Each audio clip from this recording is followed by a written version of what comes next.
Hello everyone, कैसे हैं आप? आयोनिक इक्विलिब्रियम का एक बहुत छोटा सा टॉपिक है जिसको कहते हैं सॉल्युबिलिटी एंड सॉल्युबिलिटी प्रोडक्ट। इस टॉपिक के ऊपर कई बार क्वेश्चन पूछे गए हैं एमएसटी सीईटी के पेपर में। अब ये टॉपिक क्या है आइए जानते हैं 3 मिनट के अंदर अंदर। स्पेरिंगली सॉल्युबल सॉल्ट का मतलब होता है कि उसको अगर आप पानी में डालोगे तो वो पूरी तरह डिसॉल्व नहीं होगा। वो कुछ अमाउंट में डिसॉल्व होगा और कुछ अमाउंट में डिसॉल्व नहीं होगा। वो कितना डिसॉल्व होगा उसको हम रिप्रेजेंट करते हैं एस के साथ और उसको कहा जाता है उसका सॉल्युबिलिटी। अब सॉल्ट की एक प्रॉपर्टी होती है कि वो पानी में जाने के बाद सिर्फ डिसॉल्व नहीं होता, वो डिसोसिएट भी होता है।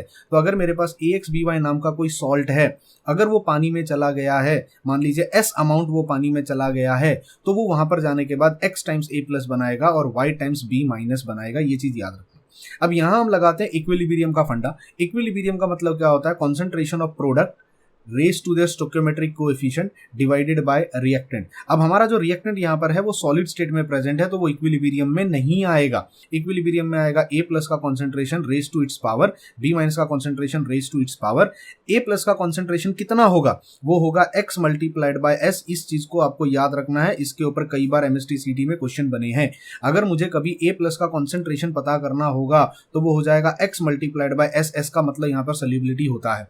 B माइनस का कॉन्सेंट्रेशन कितना होगा? Y इंटू एस हो जाएगा। दोनों की वैल्यू को हमने सब्स्टिट्यूट किया, x रेज टू x लिख दिया, सॉल्युबिलिटी रेज टू x लिख दिया, y raise to y, solubility raise to y लिख दिया, x raise to x, y raise to y को अलग कर दिया, solubility raise to x, solubility raise to y को एक साथ कर दिया और मुझे मिल गया एक बहुत अच्छा सा फॉर्मूला। इस फॉर्मूले को रट्टा मार के बाय हार्ट कर लेना क्योंकि इसी फॉर्मूले से आप मैक्सिमम क्वेश्चन सॉल्व कर पाओगे। अब आपके पास अगर कोई भी टाइप का सॉल्ट दे दिया जाता है, जैसे A1B1 टाइप का सॉल्ट दिया जाएगा, तो उसका सॉल्युबिलिटी का फॉर्मूला क्या हो जाएगा? सॉल्युबिलिटी प्रोडक्ट का देखो x और y यहाँ पर रिप्रेजेंट करता है उसका स्टोइकियोमेट्रिक कोएफिशिएंट। जैसे 1:1, जैसे यहाँ पर 1:2, 2:1, तो हम इनको कहते हैं 1:1 का सॉल्ट, 1:2 का सॉल्ट, 2:1 का सॉल्ट। तो अगर 1:1 टाइप का सॉल्ट है तो सॉल्युबिलिटी प्रोडक्ट का फॉर्मूला हो जाएगा सॉल्युबिलिटी स्क्वायर, क्योंकि 1:1 1:1 1 ही रहेगा।